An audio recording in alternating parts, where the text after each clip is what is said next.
Good afternoon everyone, চলে আসলাম রোজকার মতো আরও একটা লাঞ্চের ভিডিও নিয়ে। চলো মা আজকে কী রান্না করেছে সেটাই দেখাই। আছে এখানে গরম গরম ভাত, তার সাথে মা আজকে করেছে মাছের তেল চচ্চড়ি। এটা বাড়িতে আমি, মা আর আমার বর খেতে ভালোবাসলেও আমার দিদি একদমই পছন্দ করে না, ও তো খাই না এটা। এখানে করেছে মা টমেটো আর তেঁতুল দিয়ে টক ডাল। গরম তো পড়েই গেছে, এখন বাড়িতে সপ্তাহে 2 থেকে 3 দিন হলেও টক ডাল হবেই। আর তার সাথে আজকে এখানে করেছি ডিম সয়াবিনের কষা একটা তরকারি।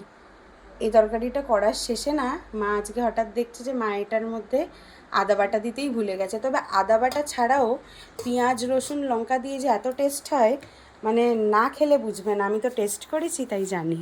তো এই হচ্ছে আজকে আমাদের দুপুরের লাঞ্চের মেনু। আর তোমরা কে কী খাওয়া দাওয়া করছো কমেন্ট করে কিন্তু জানিও। টাটা।